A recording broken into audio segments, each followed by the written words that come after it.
you so much for tuning in to Respectfully with Miss Pretty Young Thing. I'm your girl PYT, and let's get into it, okay? So yesterday aired episode 16 of Baddies Caribbean to finish off from where we last left off from last episode. We're going to get into that. We're going to give my opinions. You're going to give me yours in the comments below. And let's just talk about everything as a whole. It looks like we are soon to be wrapping up the season. A lot of girls are leaving. The replacement are finally coming in the house. Why? I have no idea. And the dynamic of the house is changing. Extra beefs are being added on. This is exactly why DTB has put out a hit list on Instagram. I was wondering why she was adding and subtracting and adding and subtracting. But now that everything is coming to fruition and all of the events from last night have finally come into the forefront, we can kind of sort of see full-fledged view of which direction everything is going into. And let's just go ahead and discuss. So before we do me a favor and make sure that you hit that subscribe button. Please, please, please, please. We got to get to 800 subscribers ASAP. Okay? On the way to 1,000. I want 1,000 subscribers by my birthday. My birthday is October 20th. Let's get it, okay? That being said, on top of subscribing, I need y'all to turn on your post notifications so you know exactly when I will be recording, okay? The most recent videos, you saw me talking about Bel Air on Peacock, and I will be putting out a video tonight as far as the season finale of season 2 of Surviving 305. So go ahead and check those out, as well as other videos to come respectfully. All right. So that being said, I'm going to be beating my face. I think I'm going to go with some shades of blue to go with this little top that I got here. And let's go ahead and get to it. So this episode, honestly, if I had to rate the episode itself on a scale of 1 to 10, I'll give it a 9. It was a little bit of everything. It's not a full-fledged 10 because some things still looked staged as far as certain conversations and certain people that were in certain settings. And even with the replacements coming into the house, it was just like, why? Other than that, it was a masterpiece. DTB is a masterpiece. Noo-noo did her thing. One thing about Florida, I'm finna stand up for my Florida girls. Okay, big shout out to Dade, big shout out to Broward, big shout out to Palm Beach, DTB and Noo-noo. Let's just go ahead and get into it because it's a lot of moving pieces, a lot of emotions flowing in this episode, and it starts off with the mini food fight between Callie as well as I want to call her Meatball so bad, Jelly Bean. Callie and Jelly Bean. So we got Callie telling Jelly to STFU because she's talking too much. They don't want to hear it, whatever the case may be. In the middle of it, DTB with the little comedic relief, food fight. First of all, DTB, that as cute as that was, do not be wasting food because I do not want to hear y'all complaining about another bite while you sitting here throwing egg rolls. One thing about it, and two things for certain, Gretch is going to stand 10 toes for her friend, okay? She made sure as soon as Callie stood up, she stood up too. She was not about to have Jelly Bean come at her crazy. And even in that instance, you could kind of tell that these ladies, we know that they choose their battles wisely, whatever the case may be.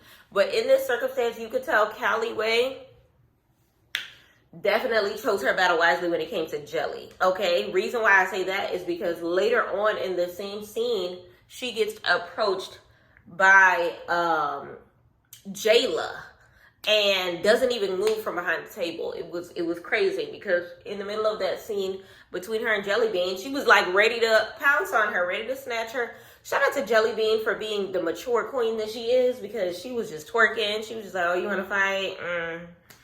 Oh, you trying to fade again? Whatever. But on the flip side, what I can say is Jelly Bean, honestly, they shouldn't have kept her as a replacement. They could have kept any of the other girls. They could have kept Slim Too Bad. They could have kept Dia. They could have kept any of the other girls because she's boring. She has nothing to add to the circumstance. And then either or, with Callie and Gretch, Big Gretch, the dynamic duo, the only dynamic duo that survives this series, okay? Jayla and Mariah were not feeling the fact that Gretch was standing up. It was just like, sit down, Don't be trying to come in the middle of her thing. Let her handle it on her own. And then, of course, they have each other's back. So Callie's just like, why is this any of your concern? Don't talk to her like that. That's my friend, whatever. And basically, Jayla is just had it. Jayla already is upset that this girl stayed for the entire season and is now leaving all of a sudden because her arm hurt. She over here been fighting with her good arm this entire season, and now she's finally leaving. So as soon as Jayla comes around the table, all of a sudden, Callie wants to stay on the other side of the table, and respectfully, the security guards knew better because they made sure to hold her back. She didn't even try to escape. She didn't try to nothing, and you could tell Jayla was just, Jayla does not like Callie. We know this. So either or, then we pan back into Noo-noo talking to Anna in regards to her baby daddy. Baby daddy. Honestly, I know in this circumstance, it was Anna that brought up, what you call it? Homeboy. Ocho Cinco wanted me. But it's one of those things where, like, I don't want to hear about Antonio Brown anymore because, like, no, you got on the show because of his name. Now make a name for your own. Now make a name of your own. Because at the end of the day, it's one of those things where it's just like it's becoming repetitive. If they want to jump down your throat about it, you need to come with receipts of your own as far as what you have going on. And then it's just, honestly, it was a little too much because we already know Anna has the gift of gab. But for her to get under Neenie's skin, Noo-noo's skin, just for bringing that man up is really, really stupid because it wasn't even deep enough as far as their back and forth. And then again, this is a back and forth that is one of those things where, like, Noo-noo can't tell Anna nothing in regards to bringing up something that ain't got nothing to do with her as far as her baby daddy, because you jumped in a situation that ain't got nothing to do with you as far as her situation with Mariah and Mama. Yes, your mother passed away. Yes, be that as it may, it touched your heart, but you have already told us on social media that you jumped into that situation because production told you. So it seems like you're using your mother to get up in the storyline. And two things can be true at once. Your mother is a crucial point as to why you feel how you feel. But then at the same token, you still jumped into something that ain't got nothing to do with you. You could have pulled Anna to the side and was just like, baby girl, like, I'm glad you and her made up. But if it was me, I wouldn't have, because it could have been it's time and place. And that wasn't the time or the place to make a public announcement for everyone to hear. My mama died, so I don't like you. And it would have been on site. You said it was like, it's stupid. It's really stupid to me that Noo-noo put herself in that predicament. I ain't gonna hold you. So Noo-noo, that's 2 thumbs down as far as this scene. But by the time the episode kind of comes up, I kind of sort of had to switch it to 2 thumbs up a little bit, because she made Dade County proud as far as how she stood up for herself in the circumstance. Noo-noo is beautiful. Noo-noo gave the content that we were looking for. I feel like if Noo-noo been in the house, we probably would have seen more content as far as her, and would have hopefully got to hear more as far as, what she got going on, aside from Ocho Cinco wanted me, Antonio Brown, and him being brought up in the circumstances. And one thing about, like, this child, she wants to fight. She wants to fight Anna Mac. And she got star tattoos and music notes. And one thing that I have learned is you cannot trust a girl with star tattoos and music notes, because, baby, they built a little different. They a little more gutter than your average hood booger. Okay, I'm not calling her a hood booger, but what I'm saying is, like, I was ready to see her scrap. I ain't gonna hold you. I was ready to see her scrap, and I'm kind of glad that we got an opportunity to see, how she get down. She can fight. You can tell she can fight. Let's just continue with it. So, from there, it was just one of those things where, dinner was basically over. There was nothing else. I mean, they only had appetizers anyway. It was just a whole lot of nothing sitting on that table. They were so anxious to eat egg rolls and nachos. But nevertheless, by the time that scene was over, we pan out back to the house. Okay, so we get to the house. This little corny scene between Callie on the phone with Gretch. Gretch flies back to the United States to get her arm checked out ASAP. One thing about it, Gretch been fighting with one good arm this whole time. I'm trying to figure out. A part of me feels like Callie is the one that messed it up in the first place. Remember how many times Callie was punching her in the arm and punching her in the arm and punching her in the arm?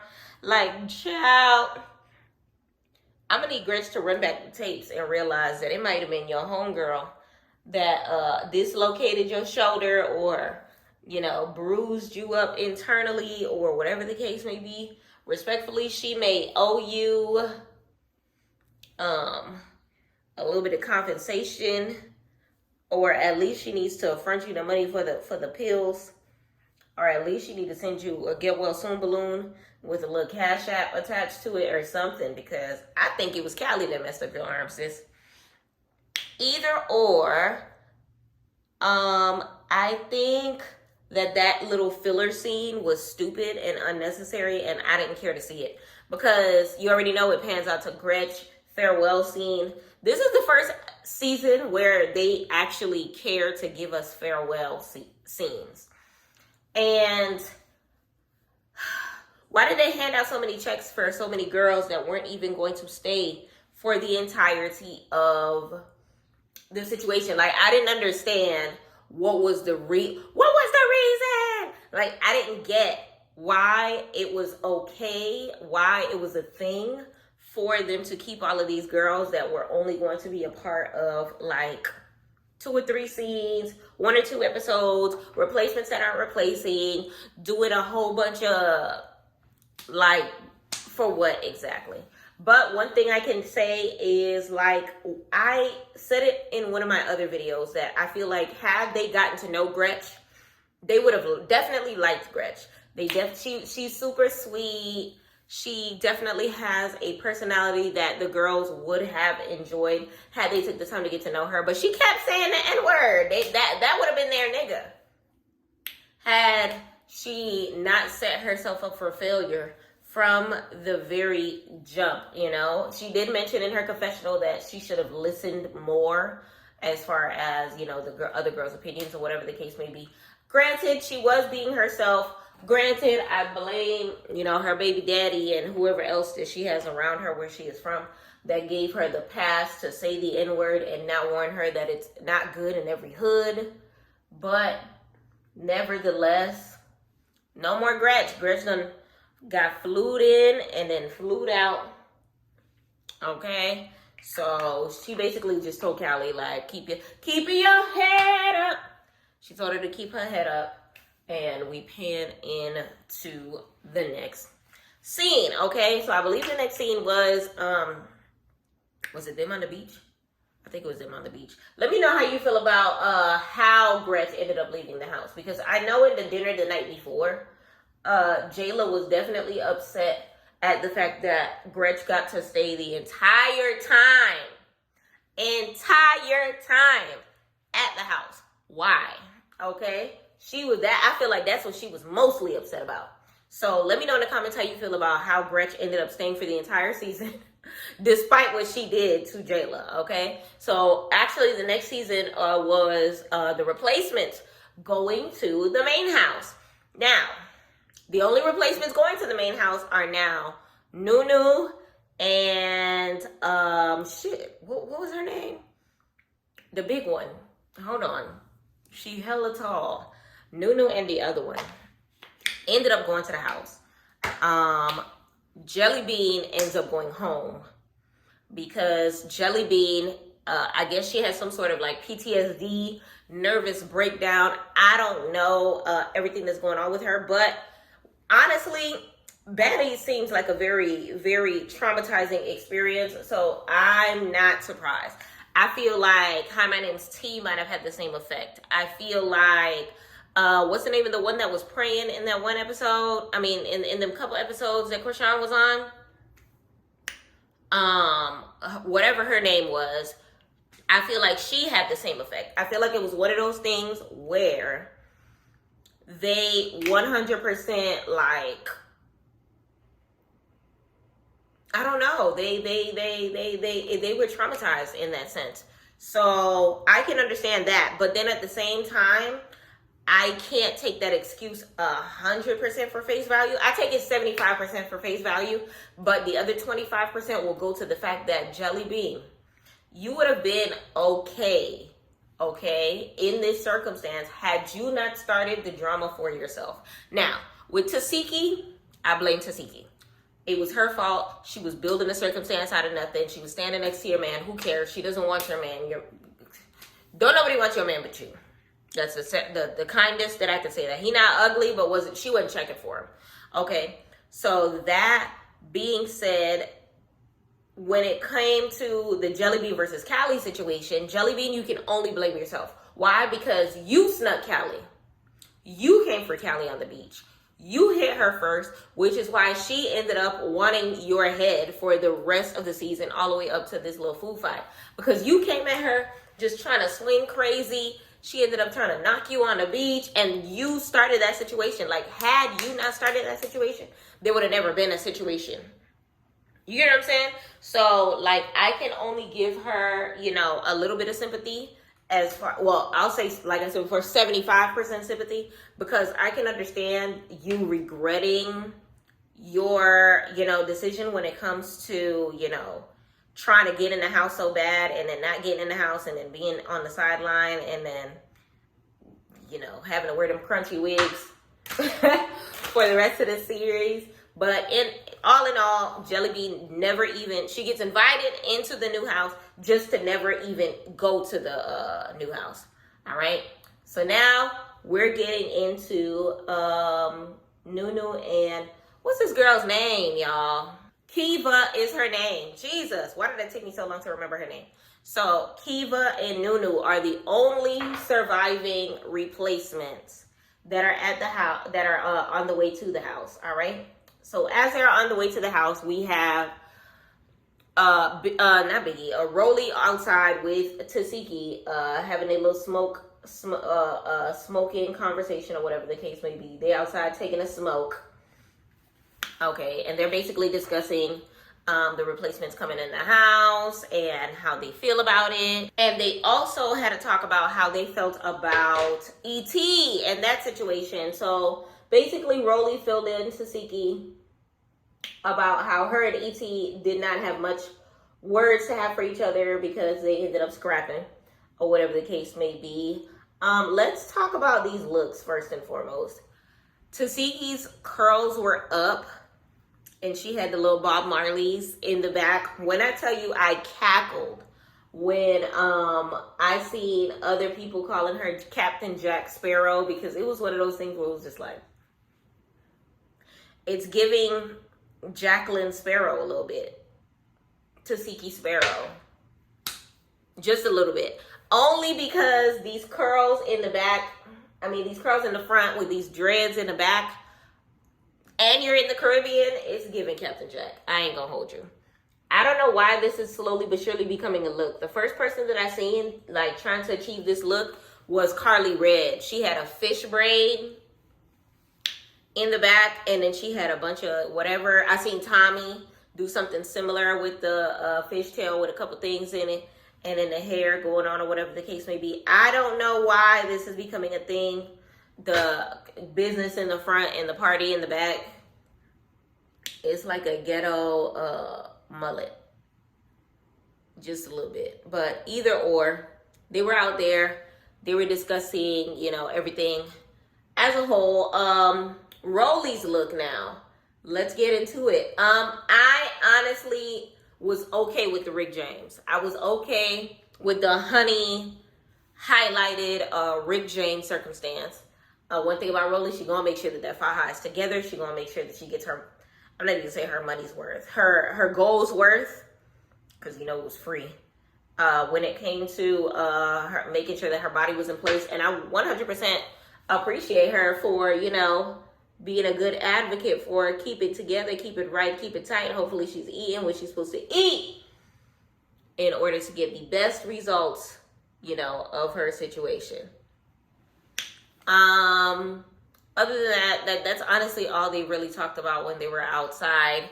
And this episode, that's another reason why I gotta give it like a 9-ish, 8.5 even, because, you know, like always, they like to do like a lot of recapping and things of that nature. A lot of people say that it was unfair for Tasiki to forgive other people faster than she do her sister. Although I can understand y'all perspective on it, it doesn't change the fact that she's not forgiving her sister faster because it is her sister. Like, that should be blood. That should be thicker than anything.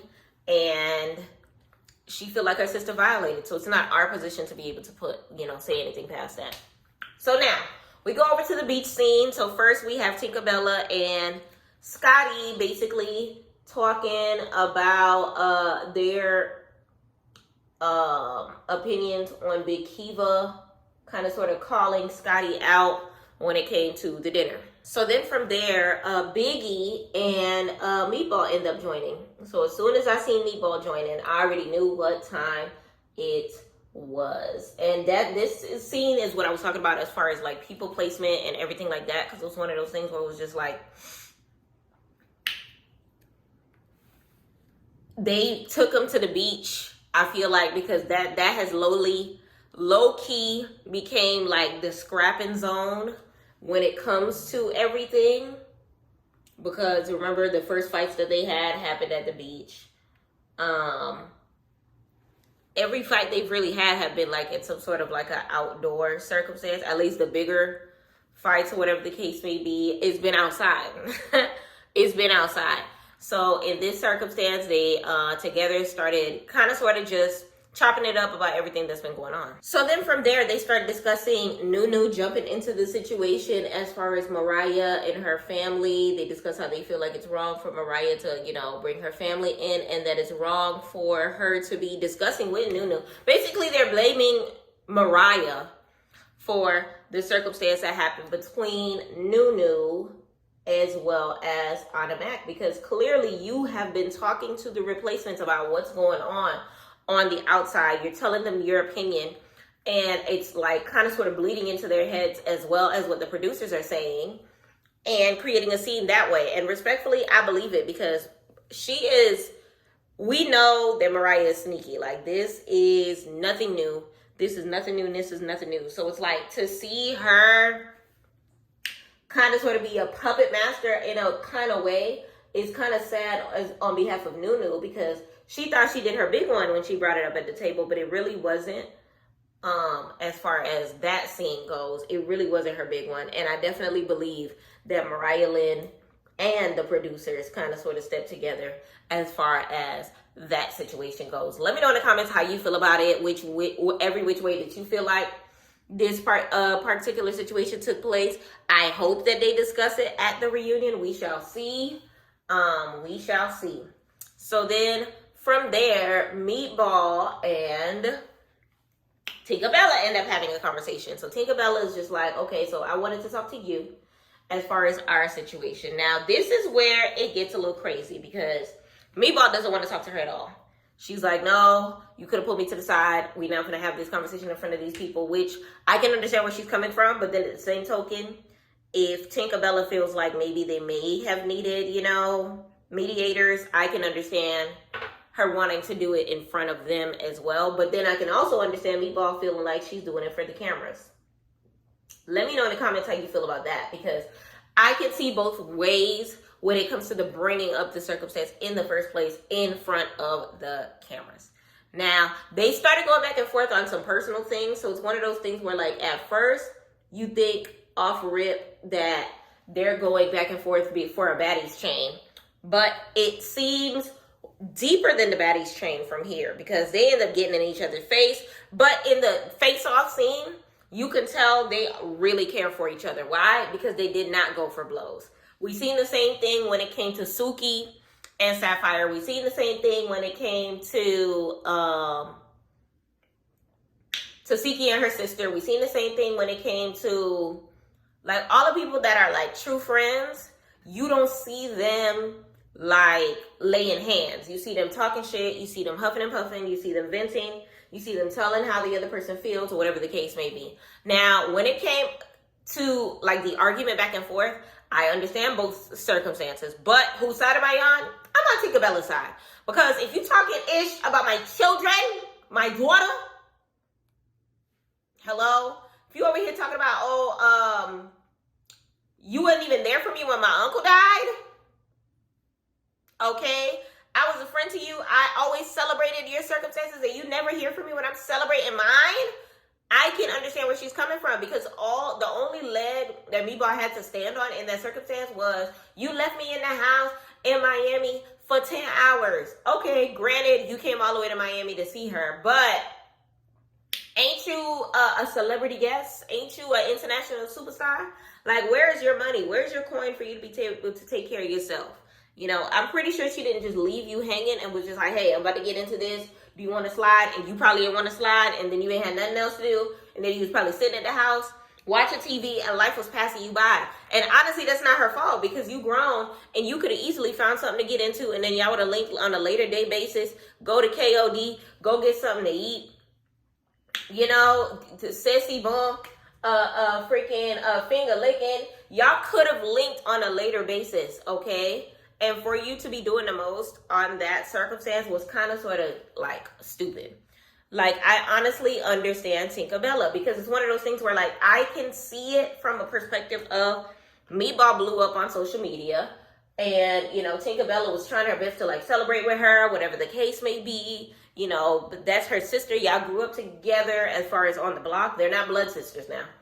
And, you know, Tinkerbella always feeling like she kind of sort of little sis in her in all of those ways, or whatever the case may be, to a point in time where now it's Tinkerbella's time to shine, because Meatball's not getting along with the same girls, and they over here just like going back and forth about it. And I can get it from Tinkerbella's perspective more than I can get it from Meatball's perspective. I can get you trying to be there for your friend, but you not feeling that same energy from your friend. So they start to go back and forth. Like Scotty and Biggie, I can give them 100% props for trying to mediate the situation. But honestly, it was beyond them. It was beyond them. Why? Because it predates them. Like, this is like years of friendship all on the line at this point in time. So it's one of those things where it's like there was nothing more that they can do as far as, you know, trying to kind of sort of give their insight or whatever. Tinkerbella was getting frustrated. She walking off. You hear Scotty talking about something. You walking too fast, friend. That was kind of funny. I ain't gonna hold you. So honestly, all in all, it was just one of those things where it was just like, let me know in the comments how you feel as far as their situation. Like, I don't want to peel too into it, but what I will say is I will 100% take Tinkerbella's side on this for this last reason, and this reason can stand on its own. This reason stands on business, because when she said, when Tink said, well, you came, well, and I invited you to come in order to come to celebrate my whatever. You don't never celebrate my stuff with me, basically. You don't ever celebrate me and my achievements. And she was just like, Meatball said, how can I celebrate with you and you ain't got nothing? Those fighting words, respectfully, I would have got pissed. I would have just been like, you know what? This is the, I honestly, the dramatics of it all, the Emmy award-winning performance by Tinkerbella, I was here for it, because that circumstance merited all of that, respectfully. Because you're not going to talk about me as if I ain't got nothing going on. You ain't going to talk about me as if I'm just, you know, a nobody, a broke little girl that been tagging along with you when I have been your sister, when I have been, you know, doing my best to have your back and been rocking with you and been holding you down from jump, really. So let me know in the comments how you feel about their circumstance. It was honestly a sensitive situation because, like I said before, mostly because it predates us. So it's one of those things where, like, there's not really a lot that can be said. Let me use my finger on this one. that can be said. Ooh, this is a nice blue. As far as the other ladies and their input, because it's hard that their things are kind of different than the other girls, because it goes back like to childhood. Like the blogs say that they live like up the street from each other type ish. So it's one of those things where, like, man, you can tell that they want to work it out with each other. It's just, you know, it would take them setting their differences aside. It would take apologies from both sides in order for it to get done, or whatever the case may be.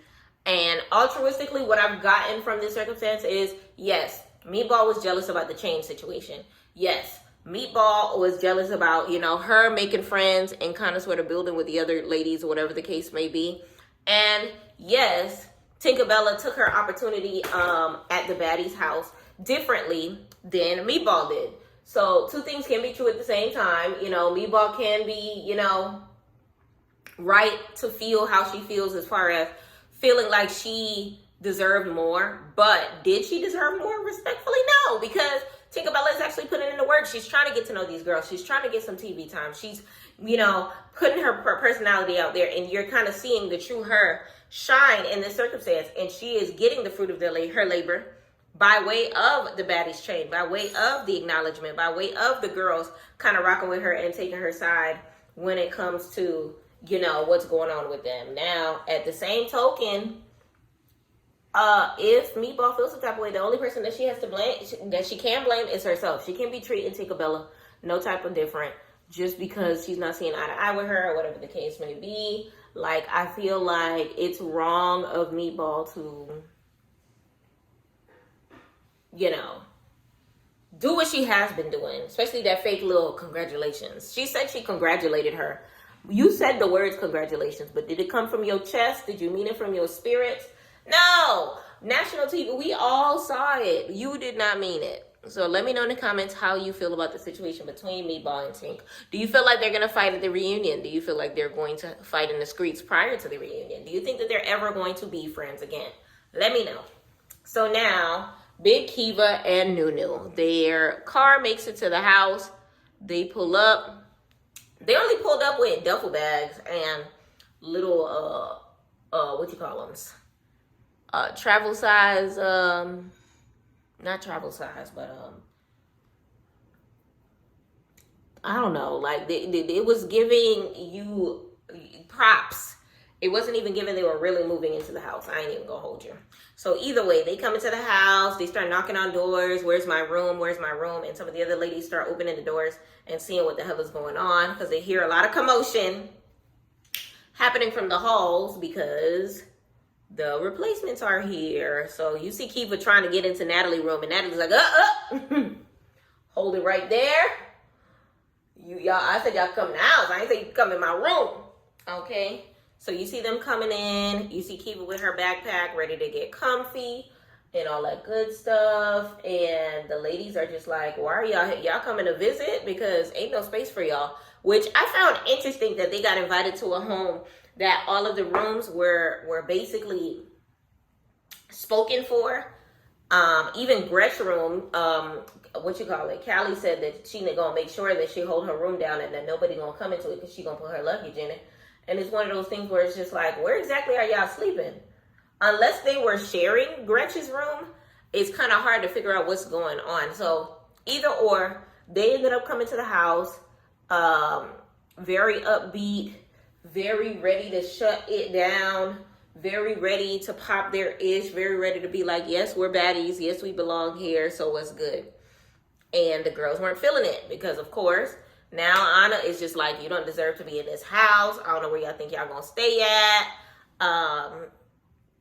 It was just like a lot of hooting and hollering as far as Anna and versus the other ladies. And well, like I said before, I feel like them coming into the house so late in the season makes absolutely no sense. And Zeus needs to kind of sort of take a look back and see what was the point of giving them a free check to just, you know, go to the islands and do what exactly? They accomplished actually nothing Like, they didn't get baddie change. They didn't get airtime. They didn't get anything except for, you know, a complimentary flight and a free hotel to 3 different islands in the Caribbean. Do they have another one to go, or is this the last one? I don't know. Either or, let me know in the comments how you feel about that, because I really feel like that was a waste of time. So everybody ends up going to the bar, and they are just like, where we staying at? We're here to stay. Like, what's going on? So then from there, DTB was basically like, first of all, y'all not gonna come into the house acting like y'all own the place. Y'all not gonna come into the house doing the absolute most. Y'all not gonna come into the house trying to like run the show. And Anna Mac is tag teaming like, look, we don't want y'all here. Y'all ain't ish. I'm not trying to fight you. You want to fight so bad. You want to fight so bad. And they're just like, Noo-noo's just like, run the fade, run the fade, run the fade, run the fade, run the fade. And honestly, it was just a back and forth that wasn't going to lead nowhere except for a fade. Let me know in the comments how you feel about that. Some people feel like Anna was being scary and don't know how to run her fade. But to me, it's one of those things where, like, Anna has mouth. We've been known this. Since the second Anna came in for Scotty. Scotty came for her, so she came for Scotty harder. Okay, we knew Scotty. We knew Anna Mac had mouth. So if you can't take the heat, really get out of the kitchen, because she was fighting with her words, and now all of a sudden you want to fight her because of her words. Like, honestly, if you don't have thick skin, you can't, you know, you can't do a back and forth with Anna Mac, because she really gonna have you wanting to throw hands. And this is one of those circumstances where those words ring 100% true. So let me know in the comments how you feel about that as a whole, because the back and forth did not cease, and all it did was transfer from the kitchen all the way to the living rooms, from the windows to the walls, because they started by the bar, okay, and they just transferred to the other room. Now, from there, the replacements are basically ready to run their fade. They're ready to prove themselves, all of that stuff like that. Meatball ends up joining in. Now, Meatball, what I realized is that panic attack she had earlier that episode, I was trying to figure out what it was about. I was trying to figure out if she was upset about Tinka, but then I realized it ain't had nothing to do with Tinka. She thought, what was her name? KO. She thought that the other replacement was coming, the one that she really had to beef with, and she was throwing a temper tantrum to make sure that she couldn't come in the house. Then she realized she wasn't coming in the house. Then she, you know, immediately ceased. You know how babies be crying, and then when they realize that you ain't paying them no attention, then they stop crying? It was one of those. So then they end up all migrating to the living room. So everybody's sitting on the couch. Noo-noo's just like, I'm ready to fight the fade. I'm ready to fight the fade. They're just like, you're not fighting her. She can't fight.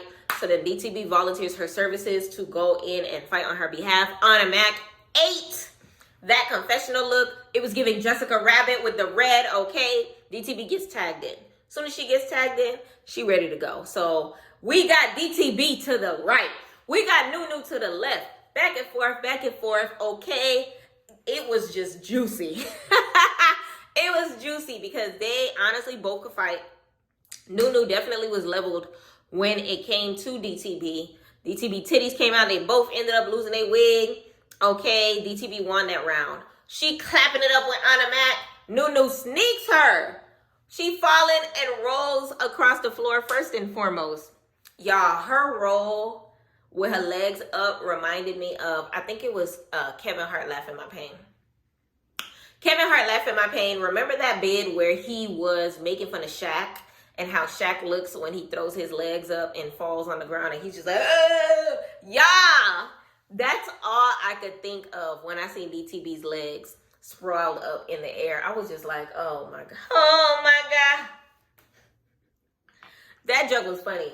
So she's on the floor. And so, ooh. Let me add a little color in there because I didn't realize that I had so much dark in there. So we gonna recontour this nose. So while she clapping it up with Anna Mac, she gets snuck. After Noo-noo sneaks DTB, Biggie sneaks Noo-noo for sneaking DTB. Now, I appreciate Biggie for her attempt to stand on business or whatever, But it's the consistency of it all, because we know DTB is not going to be consistent. She had Noo-noo wig right in her hand. She was not appreciating how she did for her, or whatever the case may be. Now, one thing that I can say is I don't think DTB would have fell over if that couch wasn't there, but it was still hilarious, respectfully. So then from there, Noo-noo is just like upset because now y'all over here, you came for me, now I gotta come for now, the tag team and buddies, house B number 2, Big Kiva wants to fight. Tasiki over here trying to hold her back, because it's one of those things where, like, no, like, she starts clapping in her face, like, clapping in her face, and I was just like, dang, you're afraid of Tasiki, because had Tasiki been clapping in anybody else's face, I think it would have been a problem. She would have at least told her to move, or whatever the case may be, and all she was just like, can you move, please? Can you please get your hands out of my face? Can you move? It was just like, speak up, okay? So then round 2 happens between DTB and Noo-noo. It was pretty even, but I do feel like DTB got more hits in because she does have more reach than her. But the Dave versus Broward back and forth, I was here for it. They made me proud when it comes to South Florida. So Flo, stand up. Okay? So it was pretty even when it came to that circumstance. I will say this, Noo-noo definitely had like gashes on her forehead, bruises or whatever the case may be. So they calm down. DTB sneaks her back. Okay? And while she is sneaking Noo-noo, Big Kiva sneaks DTB. This pisses off Anna. Anna starts throwing shit. She was just like, nah, you're not gonna come for my friend, whatever the case may be. Yada, yada, yada. And Kiva is just like, listen, you snuck, so we snuck. And now it's DTB versus Kiva.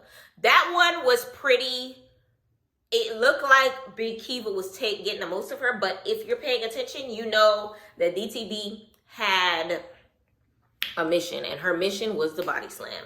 Kiva was getting her licks in, but while she was getting her licks in, DTB's sole purpose was trying to grab her and body slam her on the couch, baby. Once she did that, it was all fair game, but then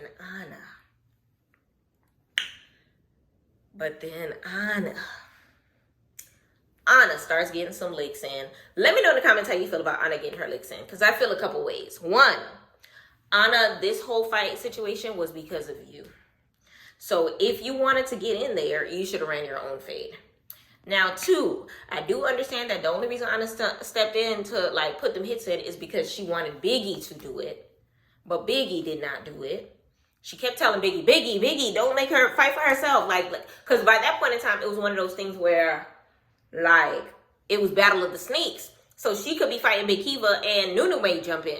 And she wanted Biggie to make sure that that wasn't the situation, but Biggie wasn't standing on 10. So Anna stood on 10 for her in the first place.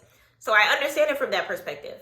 Now, Biggie, y'all know I love me some Biggie, but Biggie, one thing about Biggie, she was having a panic attack.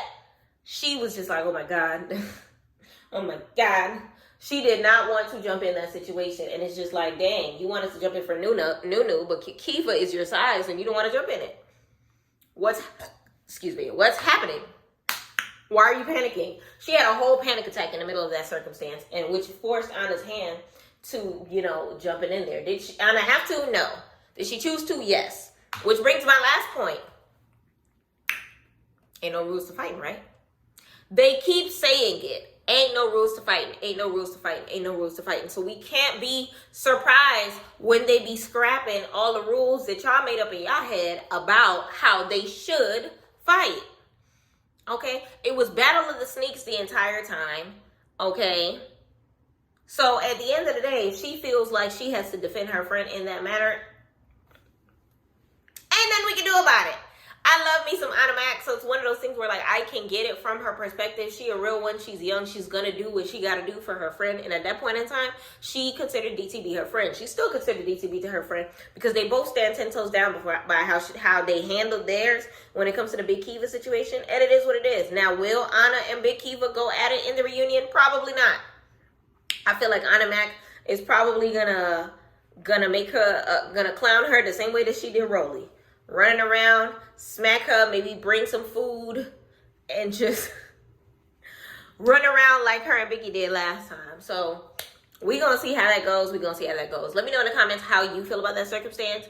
DTB is definitely the MVP for POP holding it down when it came to that scene. I definitely feel like I have to give Tinkerbella her flowers as well. I never give Tinkerbella no type of nothing, not even weeds.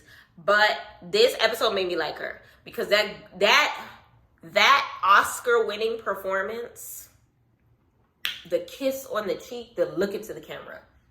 You will never disrespect me and my baby again. I was low. I felt her emotion. Okay, I was here for it. You did what you needed to do. Give her some acting lessons for them tears. But that line right there, I loved it. So big shout out to the both of them, our chocolate queens or whatever the case may be. But we know Tink is like part of vanilla by way of face. But either or, now we get into the next episode of things. Anna is pissed off. The other one, what's her name, is pissed off. Kiva is pissed off. Natalie don't care about none of that. Trying to get ready for the club. Betty shot a clock, all that stuff like that. They get to the club. I think it's an argument between maybe Callie and Jayla on the bus, or at least Jayla was inserting her 2 cents about something. They over here dancing as if everything didn't happen, like always. Anna feels how she feels. Big Kiva feels how she feels. Noo-noo feels how she feels. They all feeling. We gonna see, what happens next. They show a beach scene and they're having fun, racing, all that good stuff. In the beach scene, Bianca shows up. Why does Bianca want to fight Sapphire again? It appears she's gonna get dragged.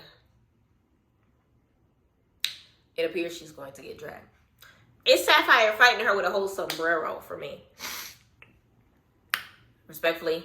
Honestly, I don't understand the logic behind Bianca wanting to continue fighting with Sapphire, because at this point in time, I feel like you need to just apologize for spitting at her for both occasions and just tell her why you feel how you feel, and let's try to figure out a way to get over it, because I feel like they could be good-ass friends and just realize that they only beefing because of Mariah Lynn and just kind of sort of get over it. But Bianca got to get over it first. And Bianca has to be the bigger person in that circumstance, because you keep coming for Sapphire for no reason. I feel like she should be coming at DTV. Because remember, it was DTV that snuck her from the back when she was trying to be unproblematic on the 4-wheelers.